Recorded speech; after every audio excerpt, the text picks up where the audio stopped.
மணப்பெண்ணின் பிரத்யேகமான திருமணம் Vivaha the Chennai silks. Summer holidays வந்தாச்சு, நம்ம ஜிடி ஹாலிடேஸும் வந்தாச்சு. GT holidays, south India's #1 travel brand. பழைய நகையை கொடுத்து வைட் 11 மந்த்ஸ்ல அதே அடைக்கு புது நகையை எடுத்துக்கோங்க. எக்ஸ்ட்ராவா ₹1 தர வேண்டாம். Magic old gold exchange. ராமதாஸுக்கு வயசானதுனால கூறு மாறிடுச்சு, அவர் மாத்தி மாத்தி பேசுறாரு, குழந்தை ஆயிட்டாரு. அதாவது இவ்வளவு நாகரிகமா அவ்வளவுதான் பேச முடியும். குழந்தை ஆயிட்டாருன்னா கூறு மாறிடுச்சுன்னு அர்த்தம். நாளைக்கு அப்பா அம்மாவுக்கு ஒன்னா சேர்ந்துக்குருவாங்க அப்படின்னு. ஆனால் அப்பா அம்மா எல்லாம் இல்ல, அவருக்கு ஆதரவு தெரிவித்தவர்களை அனுப்பிச்சு விடுற வெளியே. கௌரவ தலைவர் மணியுடைய நிலைமை என்ன சொல்லிதான் பாஜக பேசினேன். தந்தை சொன்ன அந்த ஸ்டேட்மெண்டையே பொய்ன்னு சொல்ற அளவுக்கு நீங்க பாஜக மாமானா மச்சானா கேபினெட் மினிஸ்டரா இருக்கும்போது இருந்த ஊழல் யார் கையில இருக்கு இப்போ? அதனாலதான் புடிச்சு வச்சிருக்காங்க. மாமானா மச்சானா இருந்தா கூட விட்டுருவானுங்க. அதிமுகவும் விஜய் கட்சியும் கூட்டணி வைத்தால் பாட்டாளி மக்கள் கட்சியும் வந்திருக்கும். ஒரு பலமான கூட்டணி, மக்கள் மன்றத்தில் எடுபடு ஒரு கூட்டணி அமைஞ்சிருக்கும். நீங்க 120 இடங்கள்ல இப்ப முழுமையா போட்டிடுவீங்களான்னு கூட தெரியல. அவங்க பாதிக்கு பாதி கேட்கிறாங்க. அவ்வளவு கொடுத்துருவாரு அவரு. இவர் என்னங்க முடிவு பண்றது? அதிமுக இதோட முடிஞ்சு போச்சு அப்படின்லாம் சொல்றாங்க.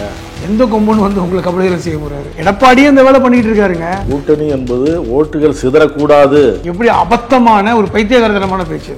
அதிமுக ஜாதி கட்சியாக சுருக்கப்பட்டு இருக்கின்ற நிலையில அதிமுக அழிப்பதற்கு எந்த கொம்பன் வரணும்னு கேட்கிறேன். இனிமே கொம்பன் வரணுமா? இப்ப இதை நீங்க புரிஞ்சுக்க மாட்டீங்களான்னு தான் கேட்கிறேன்.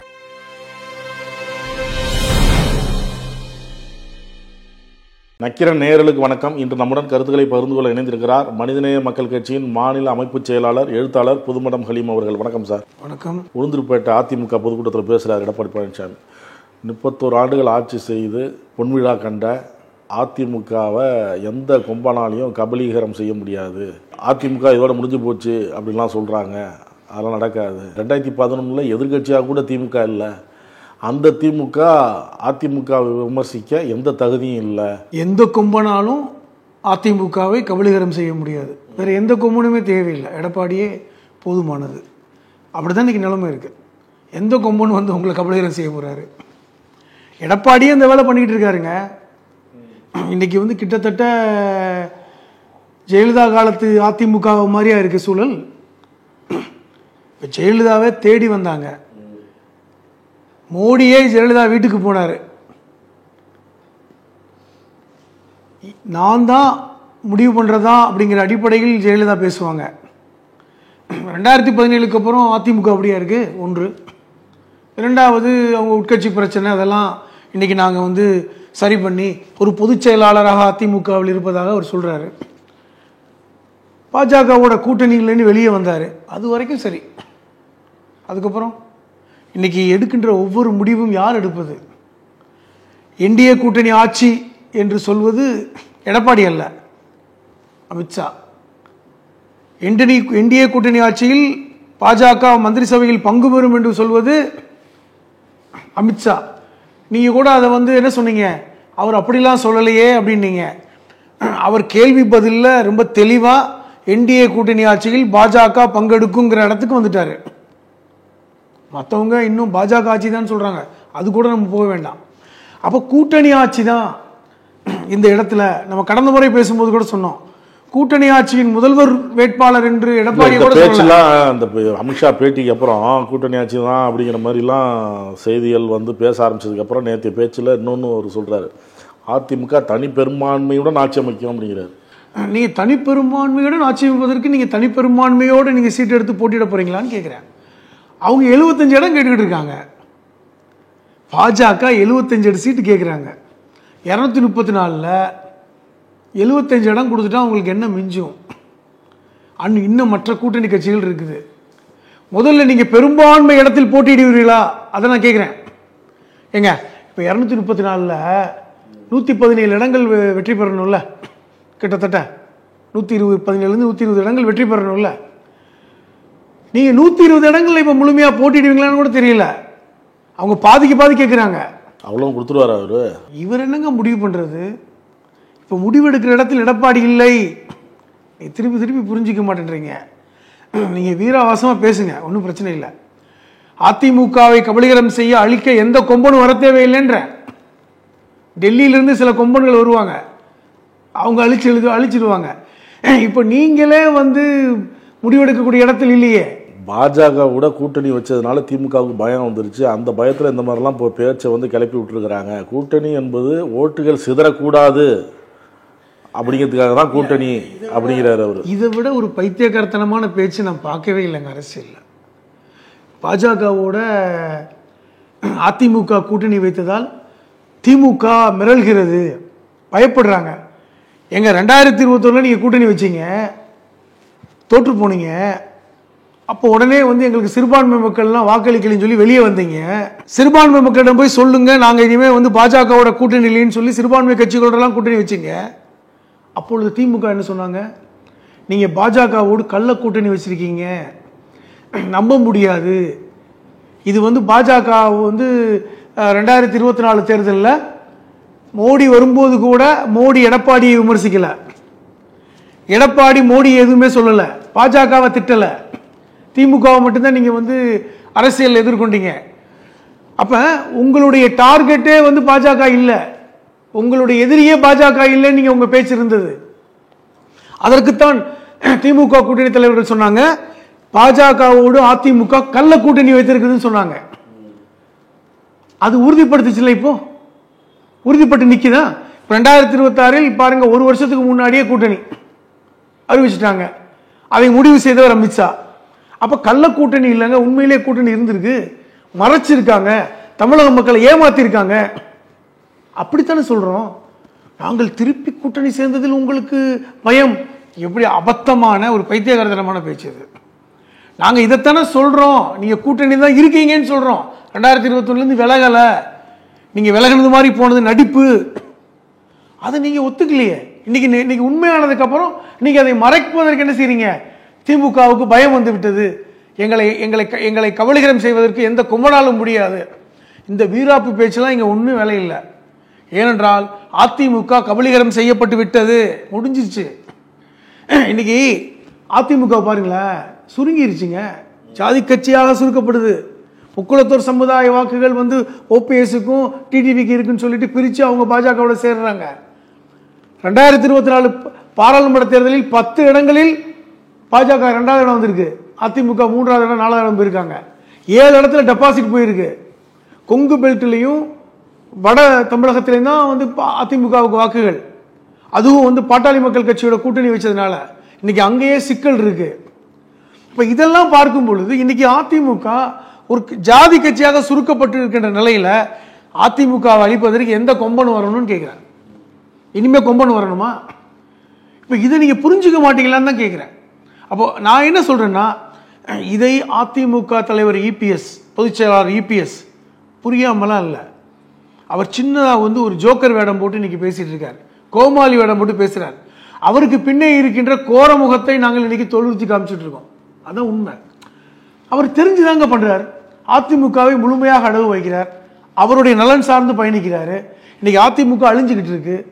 பாஜக இங்க வளர்வதற்கு அதிமுகவை வழிவிடுகிறார். அவர் தான் கொம்பன்ற. அதிமுக அழிக்கின்ற கொம்பன் எடப்பாடி பழனிசாமி தான்.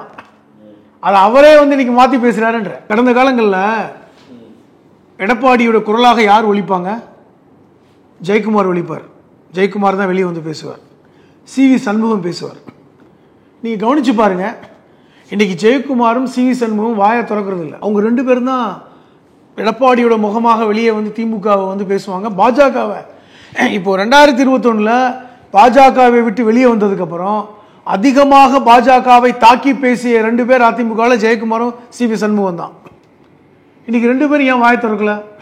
அவர்களுக்கு பிடிக்கல, அவர்களுக்கு உண்மை தெரியுது.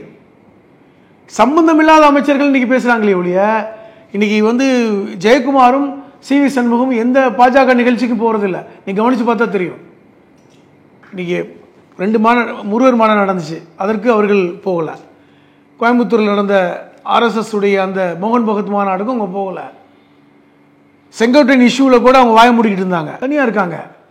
அப்ப எடப்பாடியுடைய இந்த நரித்தனத்தை புரிந்து கொண்டு தான் ஒதுங்கி இருக்காங்க. ஆனா வெளியே வந்து அவர்கள் நாங்க வந்து அதிமுக தான் இருக்கோம்னு பேசுவாங்க. நான் என்ன சொல்ல வரேன்னா, அதிமுக முழுமையாக மூழ்கி கொண்டிருக்கிறது. அந்த மூழ்கடிக்கின்ற வேலையை செய்து கொண்டிருக்கிறார் எடப்பாடி. இதை நம்ம சொன்னோம்னா உங்களுக்கு கடுப்பா இருக்கா? உங்களுக்கு வந்து உங்களுக்கு வருத்தமா இருக்கா? உங்களுக்கு நாங்கள் திமுக பாஜகவோட சேர்ந்தனால திமுகவுக்குள்ள உங்களுக்கெல்லாம் வந்து கடுப்பாக இருக்குது, தாங்க முடியலை, இது வெற்றி கூட்டணி. ஆனால் இந்த பக்கம் நாங்கள் தான் ஆட்சி அமைக்க போகிறோம், நாங்கள் தான் கிட்டத்தட்ட முதலமைச்சர், நாங்கள் சொல்கிறவங்க தான் முதலமைச்சர் வேட்பாளர், இது கூட்டணி ஆட்சி, இதுக்கெல்லாம் பதில் சொல்லலை. நியாயமாக பார்த்தால் இது வந்து 2021 இந்த மாதிரி பாஜக சொல்லலை. அப்பொழுது எடப்பாடி எவ்வளோ ஸ்ட்ராங்காக இருந்தார், ஏன் இப்போ இல்லை? இடையில என்ன நடந்தது? இடையில 3 வருஷம் மட்டும் வீராவாசமாக பேசுனீங்களே, மறுபடியும் எப்படி நீங்கள் மாறுறீங்க, மனமாற்றம் அடைந்தீங்க? இதெல்லாம் எல்லாருக்கும் தெரியும், எப்படி சிக்கியிருக்கீங்கன்னு தெரியும். அப்போ இன்னைக்கு வந்து முழுக்க அதிமுக என்கிற கட்சியே அமித்ஷாவுடைய பாக்கெட்டில் இருக்கு. அவர் ஆப்ரேட் பண்ணுறது தான் இவர் பேசுகிறார். எடப்பாடி அந்த ஸ்க்ரீன் பிளேக்கு ஏற்ற மாதிரி பேசுகிறாரே ஒழிய அதிமுகவை அழிக்க வந்த கொம்பன் எடப்பாடி தான். நீங்கள் இப்படி சொல்கிறீங்க. ஆனால் 7ஆம் தேதியிலேருந்து வர 7ஆம் தேதியிலேருந்து சுற்றுப்பயணம் வச்சுருக்காரு. சுற்றுப்பயணம் எல்லாரும் தான் வைக்கிறாங்க. வாசன் கூட சுற்றுப்பயணம் வச்சுருக்காரு, எல்லா தலைவர்களும் சுற்றுப்பயணம் வைக்கிறாங்க. சுற்றுப்பயணத்தில் என்ன சாதிக்க போகிறார் எடப்பாடி? என்ன ஒரு நியாயத்தை மக்கள் மன்றத்தில் அதிமுக தொண்டர்கள் கொடுப்பார்? இன்னைக்கு அதிமுக தொண்டர்கள் அப்படி உழண்டு போயிருக்காங்கல்ல, ஏண்டா மறுபடியும் கூட்டணி வச்சு இப்படி தேவையில்லாமல் அசிங்கப்பட்டுக்கிட்டு இருக்கோன்னு ஒரு போல்டாக வந்து ஒரு முடிவெடுத்து தனியாக நின்றுக்கணும்ல. அவர் தனியாக நின்றிருந்தால் விஜய் கட்சி கூட அவரோட கூட்டணி வைத்திருக்கோம், அதை எதிர்பார்த்தாங்க. இப்போ அதிமுகவும் விஜய் கட்சியும் கூட்டணி வைத்தால் பாட்டாளி மக்கள் கட்சியும் வந்திருக்கும். ஏன்னா பாட்டாளி மக்கள் கட்சி ராமதாஸ் அதிமுகவோட கூட்டணி வைக்க விரும்பினார், பாஜகவோட தான் விரும்பல. அப்ப ஒரு பலமான கூட்டணி மக்கள் மன்றத்தில் எடுபடுகின்ற ஒரு கூட்டணி அமைஞ்சிருக்கும். இன்னைக்கு அது உடைஞ்சு போச்சு. இன்னைக்கு பாஜகவோட வந்து ஒரு கைப்பாவையாக மாற்றம் கண்டு விட்டதுன்னு மக்கள் உணர்றாங்க. இவர் மட்டும் தனித்தீவா நடந்து பேசிட்டு இருக்கார். மக்கள் என்ன நினைக்கிறாங்கன்னு பத்தி இவர் கவலை இல்லை, மக்களுடைய சிந்தனையை பத்தி கவலை இல்லை. இவர் என்னன்னா வசனங்களை பேசிக்கிட்டு நீங்க நாங்க சேர்ந்தது உங்களுக்கு பிடிக்கலையா, இது என்ன அதாவது ஒரு சிரிப்பை ஏற்படுத்திக்கிட்டு இருக்காரு. பாவமா பார்த்துட்டு இருக்காங்க மக்கள். பெரியாரையும் அண்ணாவையும் இப்படி கேவலமா பேசுற ஒரு கூட்டணியில் இருந்துகிட்டு இப்படி பேசுறாருங்கிறது ஒரு பாவமா பார்த்துட்டு இருக்காங்க. இந்த பரிதாபமான நிலையில் எடப்பாடி இருக்கார். இதை ஏன் உணரல அப்படிங்கிறது தான் எல்லாருக்குமே வருத்தமே ஒழிய இவர் போய் சேர்ந்தா என்ன சேராட்டா என்னங்கிறதுலாம் திமுகவுக்கு தேவையான்னு நான் கேட்கிறேன். அதை பத்தி சிந்திப்பாங்களா? இன்னைக்கு பாஜகவோட அதிமுக கூட்டணி வைத்ததனால் எளிதான வெற்றியை திமுகவுக்கு கிடைக்கின்ற ஒரு சூழல் தான் வருது. அதிமுக பாஜக கூட்டணி சேர்ந்ததுனால திமுகவுக்கு ரொம்ப எளிதான வெற்றி கிடைக்குங்க. பிரிஞ்சிருந்தா கூட உங்களுக்கு எதிர்ப்பு வாக்குகள் அதிமுகவுக்கு போயிருக்கும், சிறுபான்மை வாக்குகளே அதிமுகவுக்கு போயிருக்கலாம். இன்னைக்கு எல்லாமே அடைபட்டு போச்சு. இன்னைக்கு கிட்டத்தட்ட எல்லாம் அடைபட்டு போச்சு. பாஜகவுக்கு செல்கின்ற வாக்குகள் தான் அதிமுக கூட்டணிக்கு போகுது, அவ்வளவுதான். அதிமுகவில் இருக்கின்ற வாக்குகள் இன்னைக்கு சிதைந்து திமுகவிற்கும் மற்ற கட்சிகளுக்கும் இன்னைக்கு போயிட்டு இருக்கு. அதிமுகவில் இருக்கின்ற தொண்டர்கள் எல்லாம் அடிப்படையில் வந்து திராவிட சிந்தனை உள்ளவர்கள் தானங்க ஆரம்பத்தில். இப்போ அவர்களுக்கு எப்படி தோணும்? இப்போ அவர்கள் மனமாற்றம் அடைஞ்சிருவாங்கல்ல. இது வெறுமனே திமுக எதிர்ப்புல மட்டும் வரல, அவங்களுக்கு அடிப்படையில் திராவிட சிந்தனை கொஞ்சம் இருக்கும்ல. இன்னைக்கு அவர்களெல்லாம் என்ன முடிவு எடுப்பாங்க? கேடட் ஓட்ஸ் சொல்லக்கூடிய 20 விழுக்காடு வாக்குகள் இதுவரைக்கும் எவ்வளவு மோசமான கட்டத்திலையும் கடந்த நீங்க 60 வருஷத்தை பார்த்தீங்கன்னா எவ்வளவு ஒரு மோசமான சூழ்நிலையிலும் திமுகவும் அதிமுகவும் 20 விழுக்காடுக்கு மேலே தான் வாங்கியிருப்பாங்க. கடந்த முறை தான் அதிமுக 19.5 விழுக்காடு வாங்குச்சு. இது இன்னைக்கு உடைந்துன்னு சொல்றேன். 15 விழுக்காடு அதிமுக வாங்குவதே சிரமம் அப்படின்றேன். ஏன்னா அதுவே ஒரு 5 விழுக்காடு அது உடைந்து போய் திமுகவிற்கும் விஜய் கட்சிக்கும் போறதுக்கு வாய்ப்பு இருக்கு. இன்னொரு பரபரப்பான செய்தி பாமக, அதில் டெய்லியும் அறிக்கை போர், இவர் நியமித்த நிர்வாகிகளை அவர் நீக்குவார், அவர் நியமித்த நிர்வாகிகளை இவர் நீக்குவார், ஏன்னா அது ஓடிட்டு இருக்கு. இப்போ திடீர்னு டெல்லி சென்றதாக தகவல் வெளியாயிருக்கு. நேற்று இரவு டெல்லி போயிட்டாரு. நாம் இப்பொழுது பேசிக் கொண்டிருக்கின்ற இந்த நேரத்தில் அவர் தேர்தல் ஆணையரை சந்திக்க அப்பாயின்மெண்ட் வாங்கியிருக்கிறதா தகவல் வருது. நேற்று சென்றவர் வந்து வெறும் தேர்தல் ஆணையத்தை மட்டும் சந்திக்க போகல, உள்துறை அமைச்சர் அமித்ஷாவையும் சந்திச்சிருக்கிறார். பாஜகவுடைய அகில இந்திய தலைவர் நட்டாவையும் சந்திக்கிறார். என்ன காரணம் சொல்லி தேர்தல் ஆணையத்தை சந்திக்கிறாங்கன்னா, பாட்டாளி மக்கள் கட்சியுடைய பைலா பிரகாரம் பாட்டாளி மக்கள் கட்சியுடைய பொதுக்குழு கூடி தேர்வு செய்யப்படுகின்ற தலைவர் தான் உண்மையான தலைவர். நான் அன்புமணி ஆகிய நான் பாட்டாளி மக்கள் கட்சியுடைய பொதுக்குழுவால் தேர்ந்தெடுக்கப்பட்ட ஒரு தலைவர். அப்போ எனக்கு தான் அதிகாரம். அப்போ பாட்டாளி மக்கள் கட்சிக்கு நான் தான் தலைவர். இதை தேர்தல் ஆணையம் அங்கீகரிக்க வேண்டும் அப்படிங்கிற கோரிக்கை. இப்போ நிறுவன தலைவருக்கு அதிகாரமா இல்லை பொதுக்குழுவில் தேர்ந்தெடுக்கப்பட்ட ஒரு தலைவருக்கு அதிகாரமா அப்படிங்கிறதையும் இன்னைக்கு பேசுகிறாங்க. ராமதாஸ் அவர்கள் நிறுவன தலைவருக்குண்டு சில அதிகாரங்கள் இருக்கு. அது என்ன பைலால சொல்லப்பட்டிருக்கு அப்படிங்கிறதையும் இன்னைக்கு தேர்தல் ஆணையம் பரிசீலனை செய்யும். ஆனால் இப்பொழுது நான் தான், பொதுக்குழு தான் தலைவரை மாற்றணும், பொதுக்குழு கூட்டாமல் என்னை நீக்கி இருக்க முடியாதுங்கிற இடத்துக்கு வரார். 3 வருஷம் தான் அந்த கால அளவு முடிஞ்சு போச்சுங்கிறாங்களே. பொதுக்குழு கூட்டுங்க. அவர் சொல்றது என்னன்னா, பொதுக்குழு கூட்டுங்க, ஒட்டுமொத்த பொதுக்குழுலையும் முடிவு பண்ணுவோம், பொதுக்குழு உறுப்பினர்கள் யாருக்கு ஆதரவு கொடுக்குறாங்களோ அவங்க தலைவராகட்டும் அப்படிங்கிற இடத்துக்கு வர்றாரு. அப்ப இந்த பிரச்சனை நம்ம ஒரு எளிதாக பார்க்கின்ற பிரச்சனை அல்ல. என்னன்னா, இன்னைக்கு அப்பா அம்மானுக்கு பிரச்சனை, அப்பா தானே சொன்னாரு, அப்படித்தான் இன்னைக்கு கட்சிக்காரங்கெல்லாம் நினைச்சாங்க, நாளைக்கு அப்பா அம்மானுக்கு ஒன்றா சேர்ந்துக்கிடுவாங்க அப்படின்னு. ஆனால் இப்போ எப்படி போயிடுச்சு, அப்பா அம்மாலாம் இல்லை, செயல் தலைவராக இருக்குன்னு ஒரு நிறுவன தலைவர் சொல்றாரு, நான் உயிரோடுற வரைக்கும் நான் தான் தலைவர்னு இவர் சொல்றாரு. இது கட்சியுடைய அந்த இடத்துக்கு நகர்ந்துரு. குடும்பம்லாம் இப்போ இல்லை. அன்புமணியை நீக்க மட்டும்தான் ராமதாஸுக்கு இன்னும் முடிவுக்கு வரல. ஏன்னா அடிப்படையில் நமக்கு பின்னாடி கட்சியை கொண்டு போகிறது அன்புமணி தாங்கிற இடத்துல இருக்கிறதுனால நீக்கிறதுக்கு அவருக்கு இன்னும் மனசு வரல. ஆனால் அன்புமணி ஒருபடி மேலாக போய் இன்னைக்கு என்ன சொல்றாருன்னா, ராமதாஸ் அவர்கள் ஐயா இல்லை, அவர் குழந்தையாகிவிட்டார். அதாவது சொல்லுவாங்கல்ல, வயசாயிடுச்சுன்னா குழந்தை ஆகிடுவாங்க. ஒரு 70 வயசு 80 வயசு போயிடுச்சுனாவே பெரியவங்க குழந்தை மாதிரி இருப்பாங்க. ஸோ ஐயா இல்லை, இப்போ ஒரு பெரிய தலைவராக நம்ம அவரை பார்க்க வேண்டியதில்லை, ஒரு குழந்தை மாதிரி நடந்து கொள்கிறார். அப்படி இன்னைக்கு பேசக்கூடிய இடத்துக்கு நடந்துட்டாங்க.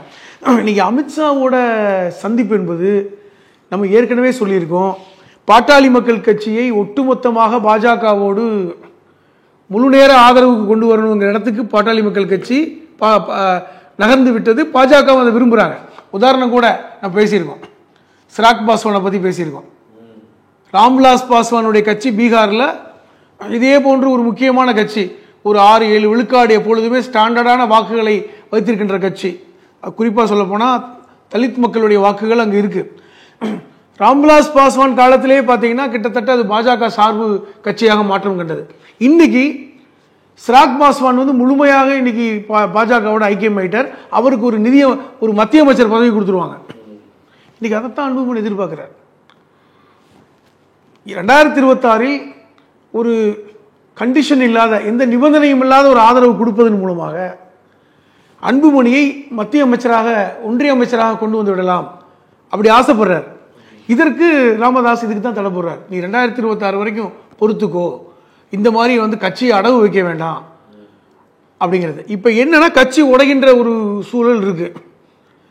ஒருவேளை உடைந்தால், இப்போ இன்னைக்கு பாருங்க, இது உடைந்து விடும் என்கிற இடத்துல தான் இன்னைக்கு பல்வேறு கட்சி தலைவர்களும் போய் பார்க்குறாங்க. இன்னைக்கு காங்கிரஸ் தலைவர் போய் பார்க்குறாரு, செல்வ பிறந்தகை பார்க்குறார். ஏன்னா ராமதாஸ் பாஜகவோடு கட்சியை அடகு வைத்து விடக்கூடாது என்கிற கோரிக்கையை வைக்கிறாங்க. அப்போ உடனே எல்லாரும் கேட்குறாங்க, என்னன்னா பாட்டாளி மக்கள் கட்சி திமுக கூட்டணிக்கு வந்தால் விசிகா இருக்குமா? ஏற்கனவே விசிகாவோட தலைவர் பாட்டாளி மக்கள் கட்சி இருக்கின்ற இடத்துல அங்கே இருக்க மாட்டேன்னு சொல்றாரு. இப்போ இந்த கேள்விக்கு என்ன பதில் வருதுன்னா, கண்டிப்பாக அன்புமணி இதுக்கு சம்மதிக்க போறதில்லை. அன்புமணியுடைய நிலைப்பாடு என்பது பாஜகவோடு தான். இப்போ ராமதாஸுடைய ஆதரவு திமுகவுக்கு இருக்கட்டும். இப்போ கட்சி போனால் கூட இன்னைக்கு நல்லா கவனிங்க, வன்னிய சமூகத்தில் பாட்டாளி மக்கள் கட்சி என்பதை விட மருத்துவர் ராமதாஸ் சொன்னா யாருக்கு ஓட்டு போடணும்னு ஒரு 2 அல்லது 3% மக்கள் இருக்காங்க. அதாவது மருத்துவர் யாருக்கு முடிவு எடுக்கிறாரோ அவங்களுக்கு ஓட்டு போடணும்னு. கட்சியை விட பாட்டாளி மக்கள் கட்சியே நீங்க பாஜக ஆதரவு என்று தேர்தல் ஆணையம் கொடுத்து, தேர்தல் ஆணையம் அன்புமணிக்கு தான் தலைவர் இருக்க முடியும்னு சொல்லி, பொதுக்குழுடைய பைலா இப்படி தான் இருக்கு அப்படின்னு சொல்லி அமித்ஷாவுடைய ஆசையோடு நடந்துச்சுன்னா கூட, டாக்டர் ராமதாஸ் வன்னியர்கள் பாஜக ஓட்டு போடாதீங்க, திமுக ஓட்டு போடுங்கன்னு பிரச்சாரம் செய்ய வேண்டும் என்று எதிர்பார்க்கிறாங்க. இப்போ இது விசிகாவுக்கு நெருங்கல் இருக்காது.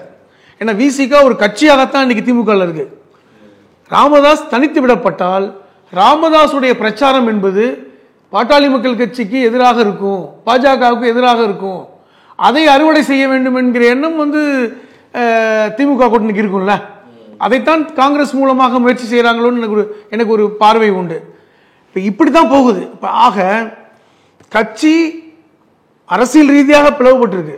நீங்கள் வந்து தேர்தல் ஆணையம் உங்களுக்கு பிளவுபட்டு சின்னத்தை முடக்கி அல்லது சின்னமே இல்லை, நீங்கள் வந்து பாட்டாளி மக்கள் கட்சி மருத்துவர் ராமதாஸ் அணி, பாட்டாளி மக்கள் கட்சி அன்புமணி அணி என்று பிரியவில்லை என்றால் கூட தனிப்பட்ட ராமதாஸிற்கு இருக்கிற செல்வாக்கும் அவருடைய பேச்சு வன்மையும் அவருக்கு இருக்கின்ற வன்னிய சமூகத்தில் இருக்கின்ற அந்த செல்வாக்கின் அடிப்படையில் பாஜக கூட்டணிக்கு வாக்களிக்காதீங்க என்று பிரச்சாரம் பண்ண முடியும்ல. ஏன்னா அந்த தோல்விதானே அடுத்து அவரை திருப்பி வந்து கட்சியை இணைக்க வைக்க முடியும்.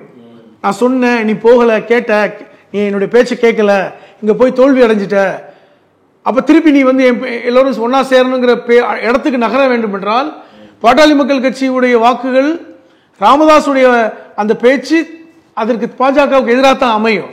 இப்போ இதெல்லாம் வைத்து தான் இன்னைக்கு பார்க்கிறார்கள். ஆனால் அன்புமணி ராமதாஸ் என்ன முடிவு பண்ணிட்டார்னா ஒட்டுமொத்த கட்சியையும் கைப்பற்றி விட வேண்டும். மருத்துவர் ராமதாஸ் ஐயா குழந்தையாக மாறிவிட்டார், அவருக்கு வந்து வயசாயினதுனால மூளை இதாகிடுச்சு.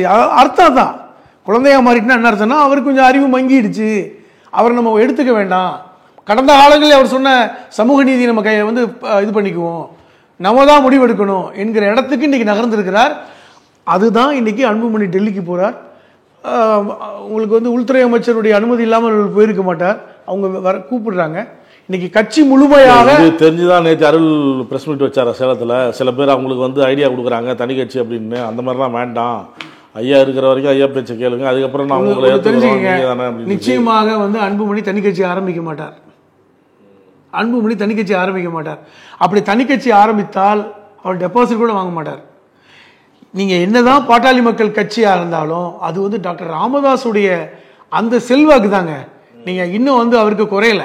அவர் சொன்னா வாக்களிப்பதற்கென்று வன்னிய சமூகத்தில் கண்டிப்பாக மக்கள் இருக்காங்க.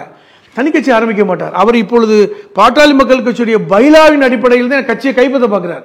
இப்ப என்ன சொல்ல வர்றாருன்னா ராமதாஸ் அவர்களை வீட்டோட வச்சுக்குவோம், அவரை பேச வைக்க வேண்டாம், கட்சிக்கு நான் தான் தலைவர், அவருக்கு ஆதரவு தெரிவித்தவர்களா அனுப்பிச்சு விடுறோம் வெளியே.